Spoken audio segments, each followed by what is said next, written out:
आज से 23 साल पहले ये 13 दिसंबर की ही बात थी जब जैश-ए मोहम्मद के 5 आतंकवादियों ने हमारे इंडियन पार्लियामेंट में घुसकर 2001 पार्लियामेंट अटैक को अंजाम दिया। आज की 3D एनिमेटेड वीडियो में हम स्टेप बाय स्टेप समझेंगे पांचों में से कौन सा आतंकवादी पार्लियामेंट के किस गेट के सामने मरा, कैसे मरा और उसको किसने मारा। दिल्ली यूनिवर्सिटी के स्टूडेंट अफजल गुरु ने इस पार्लियामेंट अटैक की प्लानिंग आखिर कैसे की। आतंकवादियों के सफेद एम्बेसडर में ऐसा क्या हो गया था कि उसमें बॉम्ब ब्लास्ट हो ही नहीं पाया और पार्लियामेंट अटैक फेल हो गया। एंड मोस्ट इंपोर्टेंटली उस दिन साल 2001 में इस अटैक से जस्ट पहले प्राइम मिनिस्टर अटल बिहारी वाजपेयी और सोनिया गांधी पार्लियामेंट को छोड़कर कहां चले गए थे। लेकिन हर बार की तरह शुरू से शुरू करते हैं।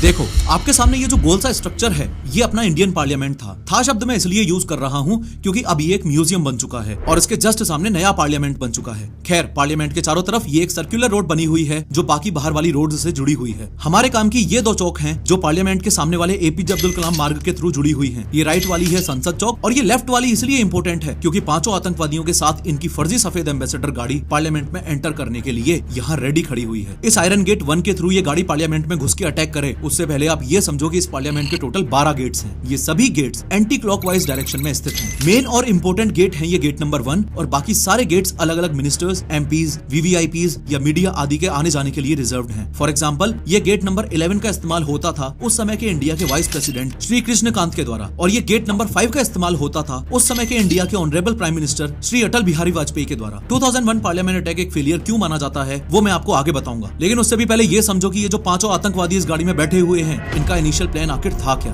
यानी कि वो प्लान जो ये लोग सोच कर आए थे लेकिन सक्सेसफुल नहीं हो पाया। असल में इन लोगों ने ये सोचा था कि वर्ल्ड की लार्जेस्ट डेमोक्रेसी को तबाह करने के लिए और एमपीज पर अटैक करने के लिए ये अपनी गाड़ी गेट नंबर 1 के पास ले जाकर खड़ी कर देंगे। चूंकि इस एम्बेसडर में पहले से ही हद से ज्यादा असला बारूद भरा हुआ था तो इसको ये लोग ब्लास्ट कर देंगे। फिर जैसे ही सभी सिक्योरिटी फोर्सेस का ध्यान उस एम्बेसडर की तरफ जाएगा तो ये लोग चुपके से पार्लियामेंट के अंदर घुसेंगे और सभी एमपीज और वीवीआईपीज पर अटैक करके उनको बंदी बना लेंगे। अब ये तो हुई वो बात जो ये लोग सोच कर आए, लेकिन असल में इन लोगों के साथ ऐसा क्या हुआ था कि पार्लियामेंट अटैक एक फेलियर माना जाता है वो अब समझना। पार्लियामेंट के बाहर DL3CJ1527 नंबर की ये जो आतंकवादियों की सफेद एम्बेसडर गाड़ी आपको दिख रही है, इस गाड़ी ने उस दिन 13 दिसंबर 2001 को इस गेट से एंट्री ली थी जो है आयरन गेट नंबर 1। गाड़ी में इतने हथियार, इतना असला बारूद और आतंकवादी होने के बावजूद भी इस गाड़ी को एंट्री इसलिए मिल गई क्योंकि इन लोगों ने एक तो सफेद एम्बेसडर पर मार्केट से लाल बत्ती खरीद कर लगा रखी थी, इसके अलावा गवर्नमेंट की वेबसाइट से डाउनलोड करके मिनिस्ट्री ऑफ होम अफेयर्स का स्टिकर भी लगा रखा था और सीआरपीएफ जवानों की नकली वर्दी भी पहन रखी थी। वॉच टावर में उस समय सीआरपीएफ कांस्टेबल कमलेश कुमारी की ड्यूटी थी और ये सबसे पहली सिक्योरिटी पर्सनल थी जिनको इस गाड़ी पर शक होने लगा था। खैर गाड़ी पार्लियामेंट के अंदर एंटर करती है और तभी जेपी यादव की नजर इस तेजी से आती हुई गाड़ी पर पड़ती है। असल में पार्लियामेंट एक ऑफिशियल और एनक्लोज्ड स्पेस है, उसके अंदर गाड़ी चलाने की स्पीड लिमिट होती है, लेकिन ये घबराए हुए आतंकवादी कुछ ज्यादा ही स्पीड से गाड़ी को अंदर घुसा रहे थे। जेपी यादव ने गाड़ी रोकने को बोला भी लेकिन वो लोग बैरिकेड क्रॉस करते हुए आगे चले गए। 2001 पार्लियामेंट अटैक जैसे इंसिडेंट्स हमें एक इंपॉर्टेंट बात सिखाते हैं कि सिक्योरिटी सिर्फ गन्स और गार्ड्स से ही नहीं, इंटेलिजेंस और टेक्नोलॉजी से भी होती है। आज के जमाने में जहां वॉर्स और बॉर्डर्स के साथ साथ साइबर सिक्योरिटी का भी इतना ज्यादा खतरा है, डेटा साइंस और मशीन लर्निंग जैसे एडवांस्ड टूल्स देश की सुरक्षा को नेक्स्ट लेवल पर ले जाने के लिए बहुत ज्यादा जरूरी है। अगर आप भी डेटा साइंस और मशीन लर्निंग के फील्ड में अपना करियर बनाना चाहते हो तो Scalar.com आपकी मदद कर सकता है। Scalar एक ऑनलाइन टेक एजुकेशन प्लेटफॉर्म है जो आपको software development, data science, machine learning का सही ज्ञान देता है और 100+ कैपस्टोन प्रोजेक्ट्स के साथ ये भी सिखाता है कि YouTube जैसे बाकी प्लेटफॉर्म्स एग्जैक्टली काम कैसे करते हैं। आजकल के टेक एजुकेशन में डेटा साइंस और मशीन लर्निंग का बहुत बड़ा हाथ है एंड मोस्ट इंपोर्टेंटली सिर्फ टेक सेक्टर में ही नहीं बल्कि health care, finance, automobile, food delivery, energy और मैन्युफैक्चरिंग जैसे हर एक सेक्टर में डेटा साइंस और मशीन लर्निंग का डायरेक्ट इस्तेमाल हो रहा है। You will also have free live master classes and one on one mentorship with people who are already working in big tech companies and help with interview preparations. Moreover scalar के through आप जब खुद को स्किल करने की सोच लेते हो तो स्केलर आपका अंत तक साथ देता है। This means you also get in touch with Scaler's vast alumni network and get placed in top companies through their placement partners such as Netflix, Amazon, Flipkart and Google। In fact 150% median hike के साथ 90% से ज्यादा Scaler learners को big tech में placement मिल चुका है। सबसे बेस्ट बात यह कि EMI ऑप्शंस की वजह से सब कुछ इजीली एक्सेसिबल है। इनडायरेक्टली ये खुद पर किया हुआ इन्वेस्टमेंट ही तो है, ऐसा इन्वेस्टमेंट जिसका फायदा अप स्किल होने के बाद आपको होगा। लिंक मैंने डिस्क्रिप्शन में डाल दी है। स्केलर पर जाकर आज ही अपनी करियर ट्रांसफॉर्मेशन जर्नी स्टार्ट करो। जेपी यादव ने तुरंत बाकी के सिक्योरिटी पर्सनल को इस एम्बेसडर के बारे में इन्फॉर्म किया। गेट नंबर 11 की तरफ मौजूद बैरिकेड पर ऑन ड्यूटी थे ASI Nanakchand, ASI Rampal, head constable Om Prakash और हेड कांस्टेबल घनश्याम। जब तक गाड़ी इन चारों सिक्योरिटी पर्सनल तक पहुंच रही है तब तक आप इस चीज को नोटिस कर लो कि इनिशियली तो आतंकवादियों का प्लान गेट नंबर 1 पर आने का था, लेकिन हड़बड़ी में गलती से उन्होंने गाड़ी लेफ्ट साइड घुमा दी और गेट नंबर 11 की तरफ चले गए। जैसा कि मैंने बताया, गेट नंबर 11 वाइस प्रेसिडेंट के आने जाने के लिए था और चूंकि संसद की कार्यवाही थोड़ी देर के लिए स्थगित कर दी गई थी तो वाइस प्रेसिडेंट संसद छोड़कर जाने ही वाले थे। वाइस प्रेसिडेंट की कॉन्वॉय की 3 गाड़ियां संसद के सामने रेडी खड़ी हुई थी। आतंकवादियों के गेट नंबर 11 पर पहुंचने से कुछ समय पहले वाइस प्रेसिडेंट कॉन्वॉय में बैठने के लिए आ भी गए थे, लेकिन उस दिन किस्मत इतनी अच्छी रही कि वाइस प्रेसिडेंट श्री कृष्णकांत को कोई काम आ गया और वो कॉन्वॉय में बैठने की बजाय वापस अंदर चले गए। इस बात को बिल्कुल मत भूलना कि इस 2001 पार्लियामेंट अटैक का फेल हो जाना इंडिया के लिए बहुत बड़ी खुशखबरी की बात थी, क्योंकि 200 से भी ज्यादा एमपीज और एमएलएज अटैक के समय पार्लियामेंट की बिल्डिंग के अंदर ही मौजूद थे। एलके अडवाणी, सुषमा स्वराज, प्रमोद महाजन, अरुण जेटली एक्सेट्रा सब अंदर ही थे। असल में हुआ यह था कि उस दिन 13 दिसंबर को कोइंसिडेंस से पार्लियामेंट के अंदर पोटा यानी कि प्रिवेंशन ऑफ टेररिज्म एक्ट, इस पर ही डिबेट चल रहा था। डिबेट और हल्ला गुल्ला इतना ज्यादा बढ़ गया कि 11:28 पर 40 मिनट के लिए प्रोसीडिंग्स को एडजर्न कर दिया गया। 40 मिनट के बाद वैसे भी सब कुछ शुरू होना था, तो कुछ एमपीज और मिनिस्टर्स लाइब्रेरी में चले गए। सर्दियों के दिन थे इसलिए कुछ बाहर धूप सेकने आ गए और प्राइम मिनिस्टर अटल बिहारी वाजपेयी और अपोजिशन लीडर सोनिया गांधी अपने अपने गवर्नमेंट रेसिडेंस पर चले गए। खैर, वाइस प्रेसिडेंट श्री कृष्णकांत तो काम आने पर अंदर चले गए, पर ये पांचों आतंकवादी रुक ही नहीं रहे थे। जेपी यादव के बाद ये आतंकवादी सीधे इन चारों सिक्योरिटी पर्सनल के पास पहुंचकर इन पर फायर ओपन कर देते हैं। गाड़ी के पीछे पीछे जो जेपी यादव भागते हुए आ रहे थे उनको भी गोलियां लग जाती हैं। इस फायरिंग में जेपी यादव सहित ये चारों जवान भी शहीद हो जाते हैं। आयरन गेट नंबर 1 पर मौजूद सीआरपीएफ 88M बटालियन की महिला कांस्टेबल कमलेश कुमारी, जिन्हें पहले से ही इस गाड़ी पर शक हो गया था, उनका शक यकीन में बदल जाता है। वो सभी सिक्योरिटी पर्सनल को ये बताते हुए अलर्ट कर देती हैं कि इंडियन पार्लियामेंट पर आतंकी हमला हुआ है। सभी एमपीज और मिनिस्टर्स को सेव करने के लिए पार्लियामेंट के सभी गेट्स भी बंद कर दिए जाते हैं। महिला कांस्टेबल कमलेश कुमारी बाकी सिक्योरिटी पर्सनल को आतंकवादियों के मूवमेंट की अपडेट देने के लिए उनकी गाड़ी का पीछा करती रहती है। आतंकवादियों की ये सफेद एम्बेसडर आखिरकार गेट नंबर 11 के सामने यानी कि वाइस प्रेसिडेंट की कॉन्वॉय के सामने पहुंचती है, लेकिन फिर ये रिवर्स लेने लगते हैं। रिवर्स इसलिए लेते हैं क्योंकि गेट नंबर 11 और गेट नंबर 10 के बीच में दीवार है और इन्हें ये एहसास हो चुका था कि ये लोग गलती से लेफ्ट मुड़ गए हैं, जबकि इन्हें जाना तो राइट साइड में था। फॉलोइंग दिस, जब वो गाड़ी रिवर्स ले रहे होते हैं तो वाइस प्रेसिडेंट की कॉन्वॉय की तीसरी और आखिरी गाड़ी में अपनी एम्बेसडर पीछे से ठोक देते हैं। खुद की एम्बेसडर को वाइस प्रेसिडेंट की गाड़ी में ठोकना, बस यही वो मूवमेंट था जहां से इनका मिशन फेल होने लग गया, क्योंकि ठोकते ही जो 30 kg बारूद और बम बनाकर ये लोग लाए थे उसका वायर लूज हो गया और ब्लास्ट करना इम्पॉसिबल हो गया और वो बॉम्ब डिफ्यूज हो गया। अब ये वो मूवमेंट था जब सारे आतंकवादी गाड़ी में से निकल जाते हैं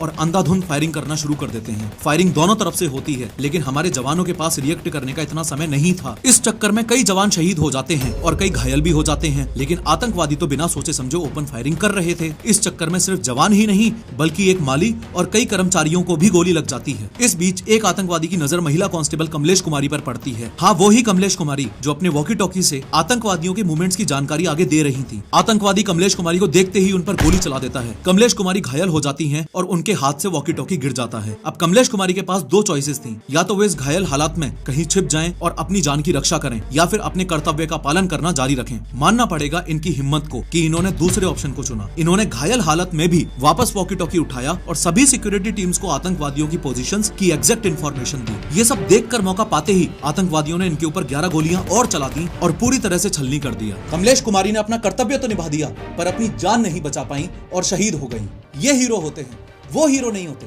वो एक्टर्स होते हैं। एक्टिंग करके पैसा कमाने वालों को हीरोज बोल देना इन जैसे हीरोज की बेइज्जती है। अभी भी समझ जाओ, ये हीरोज होते हैं। फर्दर, अब तक सभी को पता चल चुका था, स्पेशली मीडिया वालों को, कि पार्लियामेंट पर हमला हुआ है। और इनफैक्ट मीडिया वाले तो बाहर से सब कुछ लाइव दिखा रहे थे। आज भी यूट्यूब पर वीडियोस पड़ी हुई हैं, अगर आप सर्च करोगे तो मिल जाएंगी। खैर, ये देखो, अब इन आतंकवादियों को ये तो पता चल ही चुका था कि इधर लेफ्ट साइड तो दीवार है ही, तो जल्दी से जल्दी पार्लियामेंट के अंदर घुसने के लिए ये लोग राइट साइड जाना शुरू कर देते हैं। यानी कि वाइस प्रेसिडेंट का गेट जहाँ गाड़ी ठुकी थी वहाँ से गेट 12 को क्रॉस करते हुए गेट नंबर 1 तक जाने लगते हैं। ध्यान देना कि यहाँ पर कांस्टेबल सुखविंदर सिंह और head constable YB Thapa already अपनी पोजीशन लिए बैठे थे और गेट नंबर 1 की तरफ सबसे आगे जो आतंकवादी भागता हुआ आ रहा था वो इनका मेन कमांडर मोहम्मद ही था। असल में टोटल 5 आतंकवादी थे, मोहम्मद, रजा, हमजा, राणा और हैदर। बाय नेशनैलिटी ये सब पाकिस्तानी थे और जैशे मोहम्मद टेररिस्ट ऑर्गेनाइजेशन का हिस्सा थे। अब ये जो कमांडर था यही सबसे आगे भागता हुआ गेट नंबर 1 में घुसने के लिए आ रहा था। इतने में ही कांस्टेबल सुखविंदर सिंह और हेड कांस्टेबल वाईबी थापा इस पर गोलियां चला देते हैं और ये गेट नंबर 1 के सामने आकर गिरता है। अब चूंकि ये एक फिदायीन था तो इसका टारगेट था कि भले ही खुद मर जाए लेकिन मकसद पूरा होना चाहिए। फॉलोइंग दिस ये अपने शरीर पर लगे हुए एक्सप्लोजिव्स को ब्लास्ट कर लेता है। चूंकि गेट्स बंद थे और सभी एमपीज और मिनिस्टर्स अंदर ही थे, इसलिए इसके खुद को ब्लास्ट कर लेने से कुछ भी हासिल नहीं होता। मोरओवर मोहम्मद का निपट जाना अपने आप में बाकी 4 आतंकवादियों के लिए एक बहुत ही बड़ा झटका था। अब चूंकि इनका कमांडर ही मर चुका था, तो इन्हें पहले ही पता चल चुका था कि वैसे भी ये अब कुछ ज्यादा नहीं उखाड़ पाएंगे। इसलिए ये लोग जिस तरफ से गेट नंबर 1 की तरफ आए थे, वापस उसी तरफ भागने लगते हैं, यानी कि गेट नंबर 1 से गेट नंबर 12, फिर गेट नंबर 11। इसके बाद ये लोग प्लान बनाते हैं कि दूसरी तरफ से हमला करेंगे, इसलिए गेट नंबर 11 और गेट नंबर 10 के बीच में जो दीवार थी, ये उसको कूद कर दूसरी तरफ चले जाते हैं। लेकिन इन्हें क्या पता था कि उस तरफ इनके बाप खड़े हैं। असल में इस तरफ पहले से ही पोजीशन लेकर सीआरपीएफ 23rd बटालियन के जवान संतोष कुमार और उनके company commander inspector Mohan Prasad तैनात थे। क्रॉस फायरिंग शुरू हुई, लेकिन संतोष कुमार को कोई भी सफलता नहीं मिल पा रही थी। फिर उन्होंने कवर मांगा और एक्सट्रीम रिस्क लेकर पास के पेड़ की तरफ चले गए। पेड़ की तरफ से निशाना लगाना फिर भी एक बार के लिए पॉसिबल था, इसलिए बचे हुए 4 में से 1 आतंकवादी को संतोष कुमार ने वहीं से निपटा दिया। बचे हुए 3 आतंकवादी पार्लियामेंट की दीवार के साथ साथ गेट नंबर 5 की तरफ जाने लगे। एक बार फिर से याद दिला दूं कि गेट नंबर 5 वही गेट है जिसे honourable prime minister of India यानी कि उस समय अटल बिहारी वाजपेयी जी यूज किया करते थे। संतोष कुमार ने फिर से निशाना बनाया और भागते हुए तीनों में से एक और आतंकवादी को निपटा दिया। फर्दर चूंकि ये बचे हुए दोनों आतंकवादी बहुत तेजी से गेट नंबर 5 की तरफ भाग रहे थे, तो संतोष कुमार उनके पीछे भागने लगे और 32 साल की उम्र में सीआरपीएफ की 23rd बटालियन के भारत माता के इस वीर सपूत कांस्टेबल कुमार ने, जिनकी ड्यूटी सुबह 11 बजे से 1 बजे तक थी, उन्होंने बचे हुए दोनों में से एक आतंकवादी को और निपटा दिया। 5 आतंकवादियों में से 3 को अकेले ही निपटाने के लिए अपनी पहली ही पोस्टिंग में कांस्टेबल श्री संतोष कुमार जी को हाईएस्ट ऑनर शौर्य चक्र भी मिला। फाइनली हमजा, राणा और राजा तीनों को अकेले श्री संतोष कुमार ने गेट नंबर 9 और 10 के सामने निपटा दिया था। अब जो एक बचा था यानी हैदर, वो बौखला चुका था क्योंकि उसके सारे साथी निपट चुके थे, तो वो भागता जा रहा था और ग्रेनेड्स फेंकता हुआ जा रहा था। इन ग्रेनेड से इंसानों को तो ज्यादा नुकसान नहीं हुआ, पर वीआईपीज की एम्बेसडर्स जो यहाँ खड़ी हुई थी, उनको नुकसान पहुंच रहा था। हैदर रुक ही नहीं रहा था और गेट नंबर 5 की तरफ भागता जा रहा था। बस उसे ये नहीं पता था कि आगे गेट नंबर 5 के सामने कांस्टेबल श्यामवीर सिंह अपनी पोजीशन लिए हुए मौजूद थे। ऑनरेबल प्राइम मिनिस्टर के गेट यानी कि गेट नंबर 5 पर पहुंचने से जस्ट पहले जैसे ही कांस्टेबल श्यामवीर सिंह के निशाने पर हैदर आया, वैसे ही उन्होंने हैदर को भी निपटा दिया। फाइनली पांचों के पांचों आतंकवादी ढेर हो चुके थे। ये पूरा हादसा टोटल 40 मिनट्स तक चला। 12:10 पर गोलियां चलना बंद हो चुकी थी और पार्लियामेंट में एक अलग ही किस्म का सन्नाटा छा गया। अब आफ्टर मैथ को 3D एनिमेशन से समझो। 2001 पार्लियामेंट अटैक में इंडिया ने अपने 9 लोगों को खोया, 18 लोग घायल हुए और 5 पाकिस्तानी आतंकवादी भी मारे गए। कुछ बेसिक हाइलाइट्स ये हैं कि इस आयरन गेट नंबर 1 से आतंकवादियों की सफेद एम्बेसडर गाड़ी अंदर घुसी थी। इनको रोकने के चक्कर में कांस्टेबल जेपी यादव सहित सबसे पहले हमारे 5 जवान शहीद हुए। इसके बाद अपने कुछ जवान वाइस प्रेसिडेंट के गेट नंबर 11 के सामने शहीद हुए। एक माली भी मारा गया और महिला कांस्टेबल कमलेश कुमारी को भी गोलियां लगी। अगर आतंकवादियों की बात करूं तो सबसे पहला आतंकवादी और इन सबका लीडर यानी कि मोहम्मद गेट नंबर 1 के सामने मरा। बचे हुए 3 आतंकवादियों को गेट नंबर 9 और गेट नंबर 10 के सामने कांस्टेबल संतोष कुमार ने निपटाया। आखिरी आतंकवादी हैदर को गेट नंबर 5 पर पहुंचने से ठीक पहले कांस्टेबल श्यामवीर सिंह ने निपटा दिया। इतना बड़ा कांड हो गया और जो आतंकवादी आए थे वो भी सारे मारे गए। फाइनली अब बारी थी इन्वेस्टिगेशन की, लेकिन दिक्कत ये थी कि इन्वेस्टिगेशन की शुरुआत कहां से करें। जिन्होंने हमला किया वो तो सारे मर गए, तो अब पूछे किससे, क्यों आए थे, किसने भेजा था, क्या मकसद था, एक्सेट्रा एक्सेट्रा। ऐसे में चूंकि पूरा पार्लियामेंट अटैक मीडिया वाले वैसे भी टीवी पर लाइव दिखा ही रहे थे, तो पूरा दिल्ली और देश इस हमले की लेटेस्ट अपडेट्स टीवी पर ले रहा था। बाकी सभी लोगों की तरह ऐसे ही दिल्ली के एक घर में एक व्यक्ति हरपाल सिंह भी न्यूज देख रहे थे। न्यूज देखते हुए हरपाल सिंह की नजर उस सफेद एम्बेसडर पर पड़ती है जो आतंकवादी यूज कर रहे थे। उस एम्बेसडर को देखते ही हरपाल सिंह के पसीने छूटने लग जाते हैं, क्योंकि इनकी लकी मोटर्स नाम की एक दुकान थी और उन 5 आतंकवादियों ने ये सफेद एम्बेसडर हरपाल सिंह से ही फेक आईडी देकर खरीदी थी। हरपाल सिंह तुरंत अपने घर से निकलते हैं और सारे डॉक्यूमेंट्स लेकर पार्लियामेंट के गेट पर पहुंचकर सब कुछ सच सच बता देते हैं। तो कुछ इस तरह से पुलिस को इन्वेस्टिगेशन की पहली लीड मिली। इस लीड के दम पर और आतंकवादियों से जो मोबाइल बरामद हुए, उस लीड के दम पर काफी लंबे समय तक इन्वेस्टिगेशन चला। फिर कंक्लूजन ये सामने आया कि आपकी स्क्रीन पर दिखाए गए इस चार्ट में जितने भी ये मौजूद लोग हैं, वो सारे के सारे 2001 पार्लियामेंट अटैक को अंजाम देने में शामिल थे। अब यूं तो इंटरनेट पर बहुत सारे ऐसे वीडियोस और आर्टिकल्स पड़े हुए हैं जो आपको ये बताते हैं कि ये सारे लोग आपस में कैसे कनेक्टेड थे और इन्होंने ये सब कैसे किया, लेकिन वो बहुत ज्यादा कॉम्प्लिकेटेड है। इसलिए professor of how YouTube channel पर वीडियो देखने का सबसे बड़ा एडवांटेज ही ये है कि अगले सिर्फ 2 मिनट में सिंपल और क्लियर एक्सप्लेनेशन के थ्रू आपको इजीली समझ आ जाएगा कि इन सभी ने मिलकर स्टेप बाय स्टेप क्या क्या किया और पार्लियामेंट अटैक को अंजाम कैसे दिया। देखो, नेटफ्लिक्स पर अभी 3 महीने पहले एक non fictional web web series आई है द कंधार हाईजैक। आज से लगभग 26 साल पहले 1999 में ये हाईजैक सच में हुआ था और इसका पार्लियामेंट अटैक से सीधा कनेक्शन है। बात 24 दिसंबर 1999 की है। ये IC-814 सिर्फ 1 घंटे की फ्लाइट थी जो कि नेपाल के काठमांडू से भारत में दिल्ली जानी थी। उस दिन इस फ्लाइट के अंदर क्रू मेंबर्स को मिलाकर टोटल 191 लोग मौजूद थे। ये फ्लाइट उस दिन शाम को 4:39 PM पर उड़ने वाली थी और भारत में दिल्ली में 5:39 PM पर लैंड करने वाली थी। उस समय काठमांडू एयरपोर्ट की सिक्योरिटी की हालत इतनी खराब थी कि वहाँ की सिक्योरिटी वैसे ही थी जैसी आज के समय में भारत के बस स्टैंड पर होती है। इसी मौके का फायदा उठाकर कुछ आतंकवादी और उनका लीडर मोहम्मद भी इस फ्लाइट में घुस जाते हैं, इस फ्लाइट को हाईजैक कर लेते हैं और कैप्टन को बोलते हैं कि भाड़ में गया दिल्ली, अब इस फ्लाइट को लाहौर लेके चल। यहाँ एक बात पर ध्यान दो कि ये मोहम्मद वही बंदा है जो पार्लियामेंट अटैक में भी आतंकवादियों का लीडर था और जिसने गेट नंबर 1 के सामने सेल्फ ब्लास्ट किया था। खैर, जो प्लेन काठमांडू से टेक ऑफ करके दिल्ली में लैंड होना चाहिए था, वो प्लेन फ्यूल भरवाने के लिए पहले अमृतसर लैंड करता है, फिर वहां से टेक ऑफ करके लाहौर में लैंड करता है। लाहौर में भी रुकने की परमिशन नहीं मिलती तो वहां से दुबई में लैंड करता है, फिर दुबई में भी परमिशन नहीं मिलती तो फाइनली ये प्लेन अफगानिस्तान के कांधार में लैंड करता है। कांधार में हाईजैक की गई इस IC-814 फ्लाइट के पैसेंजर्स के बदले आतंकवादी शर्त रखते हैं कि मौलाना मसूद अजहर और कुछ आतंकवादियों को इंडिया की जेल से छोड़ा जाए, तभी ये लोग पैसेंजर्स को रिहा करेंगे। इंडियन गवर्नमेंट शर्त को मान लेती है, पैसेंजर्स और मसूद अजहर का एक्सचेंज हो जाता है। मौलाना मसूद अजहर के फ्री होने के सिर्फ 1 महीने बाद वो अपना खुद का एक आतंकवादी संगठन बनाता है, जैश-ए-मोहम्मद। यहाँ बस एक बात और ध्यान देने वाली है कि मसूद अजहर जम्मू और कश्मीर का चीफ कमांडर बनाता है एक और खतरनाक आतंकवादी को, जो है गाजी बाबा। एक बार इस चार्ट पर वापस आ जाओ। आपको ये समझ आ गया कि मसूद अजहर को मोहम्मद ने IC-814 कांधार हाईजैक के जरिए छुड़वा लिया था। आपको ये भी पता चल गया कि मोहम्मद, रजा, हमजा, राणा और हैदर वो लोग हैं जिन्होंने पार्लियामेंट पर हमला किया था। और अब आपको ये भी पता है कि गाजी बाबा को मसूद अजहर ने जम्मू एंड कश्मीर में जैश-ए-मोहम्मद का कमांडर बना दिया था। अब बस ये समझना बाकी है कि तारिक, अफजल गुरु, SAR गिलानी, शौकत और अफसान गुरु ने क्या क्या रोल निभाया। शुरुआत अफजल गुरु और तारिक से करते हैं। देखो, जून 1969 में पार्लियामेंट हमले के मास्टरमाइंड अफजल गुरु का जन्म जम्मू एंड कश्मीर के बारामुल्ला डिस्ट्रिक्ट के सोपोर गांव में हुआ था। 20 साल की उम्र में ही अफजल गुरु LOC बॉर्डर पार करके POK के मुजफ्फराबाद में आतंकवादी बनने की ट्रेनिंग लेने चला गया। 2.5-3 महीने की ट्रेनिंग के बाद अफजल गुरु और उसके बहुत सारे साथी LOC क्रॉस करके वापस अपने घर इंडिया में आ गए। इंडियन आर्मी को खबर लग जाती है कि J&K के कुछ नौजवान POK में आतंकवादी ट्रेनिंग लेकर वापस इंडिया में घुस गए हैं। ये खबर मिलते ही इंडियन आर्मी एक-एक को पकड़ना शुरू कर देती है। अफजल गुरु और उसके घर वाले डर जाते हैं क्योंकि ये अफजल भी POK से ट्रेनिंग लेकर ही आया था। तो अफजल गुरु को उसके घर वाले बोलते हैं कि तू बारामुल्ला डिस्ट्रिक्ट छोड़ दे वरना पकड़ा जाएगा और चुपके से दिल्ली भाग जा। उस समय दिल्ली के मुखर्जी नगर में अफजल गुरु का कजन रहता था, शौकत हुसैन गुरु। अफजल गुरु अपने उस कजन के पास दिल्ली भाग जाता है और कुछ साल वहाँ रहता है। ये वही ड्यूरेशन था जब अफजल गुरु ने दिल्ली यूनिवर्सिटी में अपनी ग्रेजुएशन पूरी की। अफजल गुरु और शौकत हुसैन गुरु की जान पहचान एक और शख्स से होती है जो उसी यूनिवर्सिटी यानी दिल्ली यूनिवर्सिटी में अरेबिक का प्रोफेसर था और जो इन्हीं दोनों के डिस्ट्रिक्ट से यानी कि बारामुल्ला से बिलोंग करता था। दोस्ती गहरी होने के बाद ये तीनों रिपोर्टेडली